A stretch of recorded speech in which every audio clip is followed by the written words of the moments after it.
By the way, tertawa bahagia bersama pasangan adalah hal yang diinginkan dalam setiap hubungan asmara. Terlalu tegang, kaku, dan serius saat bersama pasangan akan membuat hubungan monoton dan terasa jenuh. Mungkin hal itu yang membuat wanita lebih memilih pria yang humoris. Yap, begitulah gambaran film yang akan gua bawakan dalam video kali ini. Film ini berjudul Wrestling yang rilis di tahun 2014. Mengisahkan seorang dosen yang humoris tetapi secara fisik dan finansial bisa dikatakan serba berkecukupan. Namun, mampu memiliki tunangan yang oke punya. Tapi sebelum mulai filmnya, alangkah baiknya kalian bantu channel ini dengan cara klik subscribe dan nyalakan loncengnya agar kalian tidak ketinggalan film-film terupdate dari channel ini. Kalau udah, yuk guys, kita kocok alur ceritanya.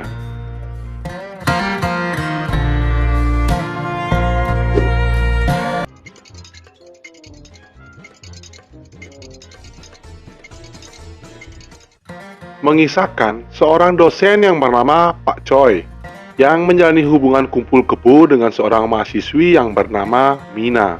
Terlihat, Pak Choi ini bisa dikatakan pria mesum lah. Namun di balik sifat buruknya itu, Pak Choi memiliki jiwa humoris dan rasa menolong dengan sesama yang bisa kita acungi jempol. Terlihat Pak Choi ini sangatlah agresif terhadap Mina. Namun Mina seringkali menolak ajakan Pak Choi untuk kuda-kudaan. Lanjut cerita, di kampus ternyata Mina menjadi primadona di kalangan mata laki-laki. Hingga rata-rata laki-laki di kampus itu mengincar goa terselubung milik Mina. Sesampainya di kelas, terlihat Mina cukup dekat dengan seorang teman sebangkunya yang bernama Saitong. Pak Choi yang melihat Mina berdekatan dengan Saitong tentu membuat hatinya cemburu buta dan lalu menegur Mina agar tidak berisik di dalam kelas. Lanjut cerita, Pak Choi yang penasaran mengenai kedekatan Mina dengan Saitong lalu memantau pergerakan mereka di dalam sebuah mobil. Ternyata mereka bergerak menuju kos-kosan dari Saitong. Pak Choi yang sudah diselimuti rasa cemburu buta lalu mencoba mengintimidasi Mina seakan-akan mengusir Mina dari rumah Pak Choi. Mina yang menerima pesan dari Pak Choi lalu meninggalkan Saitong dengan batang singkongnya yang sudah tegang berdiri.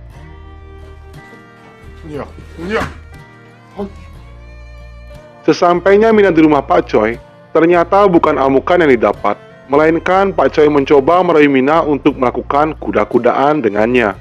Namun lagi dan lagi, Mina menolak ajakan dari Pak Choi. Yap, dari sinilah kisah akan dimulai.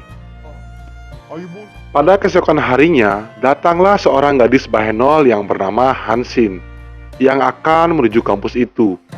Tak disengaja, melintaslah di depan Pak Choi dengan para dosen lainnya.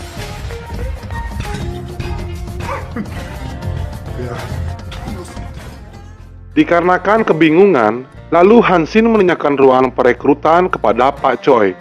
Pak Choi yang tidak mau kehilangan kesempatan emas, langsung saja tancap gas mengajak Hansin untuk ke ruangannya dan melakukan interview. Ibarat peribahasa ada udang di balik batu, Pak Choi yang menginterview Hansin tanpa basa-basi langsung saja menerima gadis biduan satu ini. Dan Pak Choi meminta agar Hansin mengikuti cara mengajar di kampus ini. Di saat Pak Choi menjelaskan pembelajaran kepada siswa dan siswinya, sempat melirik selangkangan milik Hansin yang saat itu duduk di kursi paling depan. Pada esok harinya, saat Pak Choi sedang mengajar, ia menghayal seakan-akan Hansin merayu dan mengajaknya untuk kuda-kudaan di dalam kelas.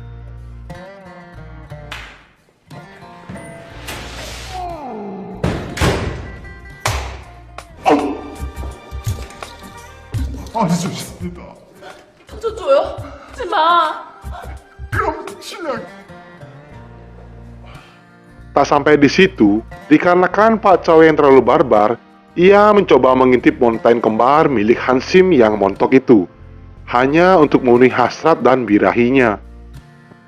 Kurang puas juga, Pak Choi mencoba mendatangi tempat aerobik untuk bertemu dengan Hansin. Dikarenakan sudah tidak bisa menahan batang singkongnya yang sudah menjulang tinggi, Pak Choi mencoba untuk menggeranyangi Hansin. Alhasil, Pak Choi mendapatkan bau mentah darinya. 산미가 있어. 미안해. Dikarenakan rasa penasaran yang begitu dalam mengenai gua dari Hansin, hingga membuat Pak Choi mimpi basah saat tertidur di kamarnya. Lanjut cerita, pada esok harinya iman Pak Choi kembali dijajal. Ia kembali melihat pemandangan yang indah dari Hansin yang lagi melakukan yoga. Dengan rayuan mautnya, Pak Choi mengajak Hansin untuk ngobrol-ngobrol di sebuah warung kopi. Di percakapan mereka, terungkaplah bahwa Hansin bercita-cita untuk menjadi seorang model dan meminta bantuan kepada Pak Choi untuk membantunya melakukan pemotretan. Singkat cerita, saat Pak Choi berada di ruangannya, tak diduga datanglah Mina. Mina mengatakan bahwa butuh bantuan kepada Pak Choi untuk mengerjakan tugas kampusnya. Namun apa daya, nasi sudah menjadi bubur.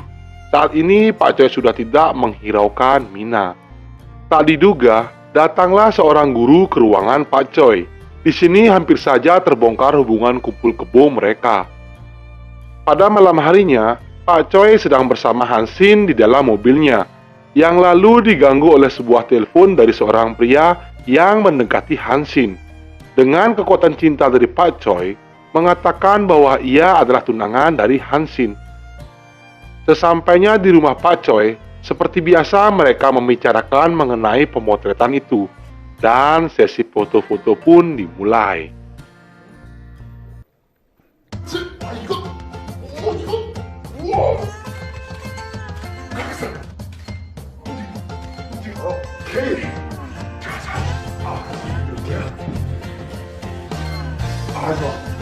Setelah puas di sesi pemotretan, lalu mereka berdua merayakannya ke sebuah bar untuk minum-minum.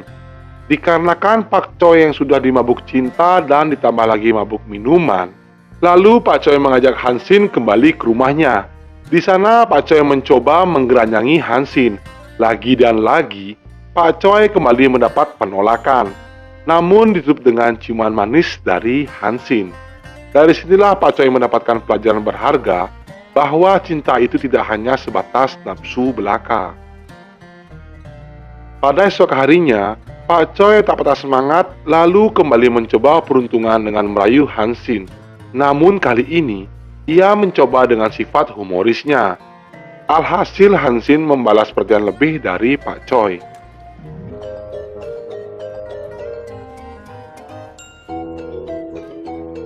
Lanjut cerita, sepulang Pak Choi dari mengajar, ternyata didatangi oleh Mina di dalam mobilnya. Di sini Mina mencurahkan isi hatinya kepada Pak Choi mengenai hubungan mereka yang sudah renggang. Sesampainya Pak Choi di rumah bersama Hansin, terlihat mereka berdua akan melakukan sesi pemotretan yang kedua. Di sini Pak Choi memberikan perhatian lebih kepada Hansin dengan memintanya mandi terlebih dahulu agar terlihat lebih segar dan menawan. Pak Choi yang tidak tahan mendengar gemercik air, lalu bergegas ke kamar mandi untuk mengintai Hansin yang sedang mandi.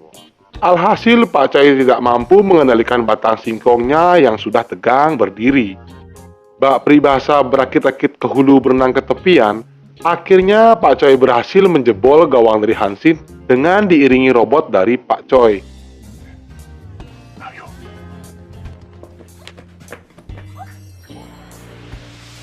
나에게 열정적인 사랑을 나눠주고 있었지. 우리 그걸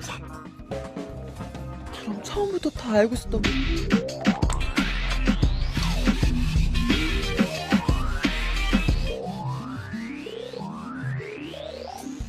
Namun apa daya, ternyata Mina datang ke rumah Pak Choi. Dengan cerdiknya, Mina mematikan saklar lampu dan seketika berada di belakang Pak Choi. 해결했어. 우리 하던 거 이제 계속하면 돼. 근데요.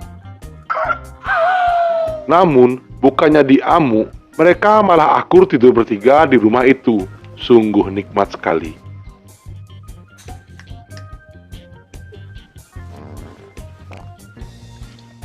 Pada keesokan harinya, Mina menemui Pak Choi dan ingin berbicara empat mata mengenai hubungan mereka yang sudah renggang. Tak lama kemudian, datanglah Seitong. Terlihat di sini Setong cemburu buta akan kedekatan Pak Choi dengan Mina. Yang lalu Setong dengan kepala kampus merencanakan untuk memata-matai pergerakan Pak Choi dengan Hansin dengan dibantu dua orang detektif terngetop di kota itu. Singkat cerita, detektif itu menjalankan aksinya, lalu mengikuti Pak Choi ke sebuah tempat aerobik yang sedang asik bersama Hansin.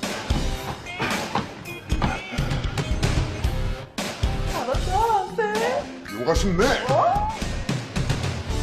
Dikarenakan Pak Choi hanyalah manusia biasa, ia tidak bisa menahan gairah dan hasratnya, yang lalu menarik Hansin ke belakang untuk mengobok-ngobok gawangnya. Tak diduga, detektif itu mendapatkan foto-foto mereka yang lagi asik berkudaan. Pada esok harinya, Mina menemui Hansin. Di sini Mina menanyakan mengenai hubungannya dengan Pak Choi. Namun Hansin mengatakan hubungan mereka hanya sebatas teman saja. Dan lalu mereka menuju ke sebuah bar untuk melupakan masalah malam itu. Usut punya usut, ternyata Mina ini juga memiliki cita-cita sebagai model dan meminta wejangan dari Hansin. Tak lama kemudian, datanglah Setong. Di sini Setong berterus terang kepada Mina bahwa ia memiliki perasaan lebih kepadanya. Pada malam harinya, Pak Choi dan Hansin sedang makan malam bersama. Terlihat kedua insan manusia ini sedang dilanda lautan api asmara. 만나고 당당하게 얘기하고 와. 나 이제 Lanjut cerita, ternyata Hansin janjian dengan kepala kampus.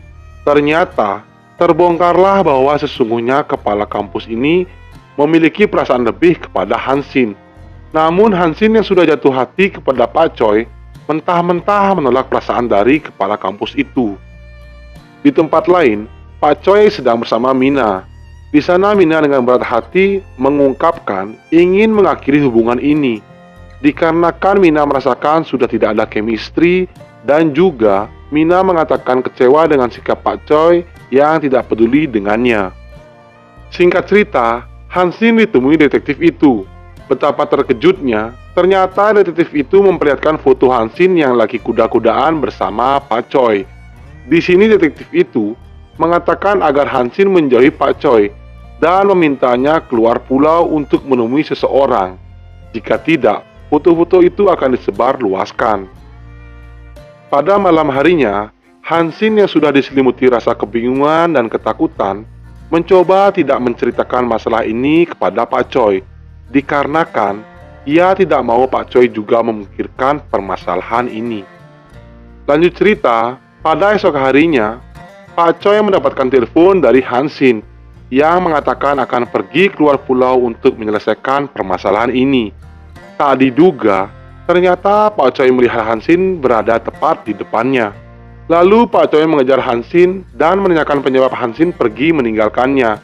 Dengan berat hati, akhirnya Hansin menceritakan permasalahan ini kepada Pak Choi. Dan akhirnya Hansin pergi keluar pulau dengan menggunakan sebuah Facebook.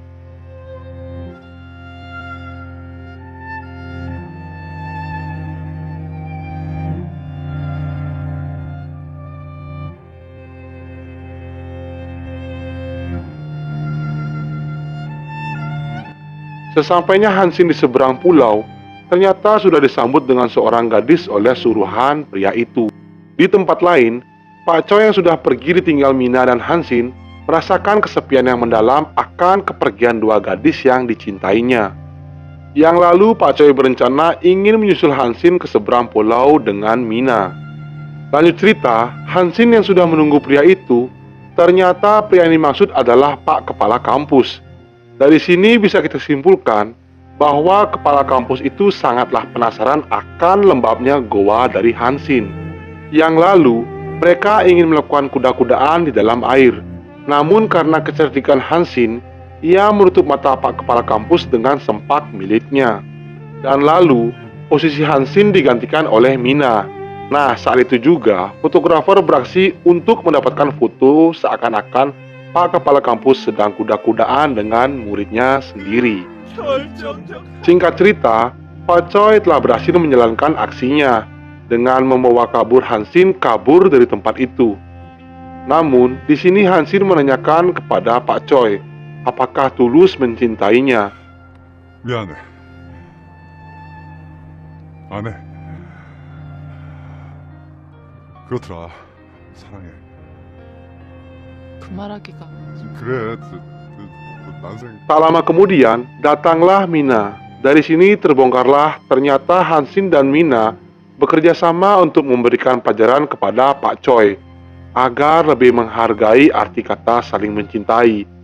Yap, dari sini Pak Choi mendapatkan pelajaran berharga bagaimana rasanya kehilangan orang yang dicintai.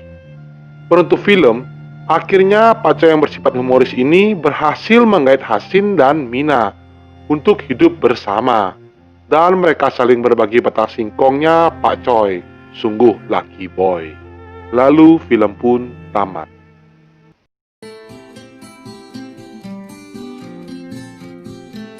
Oke guys, begitulah alur cerita film dari wrestling. Pelajaran yang bisa kita ambil dari film ini bahwa setiap hubungan tidak hanya sebatas nafsu, fisik, dan materi saja.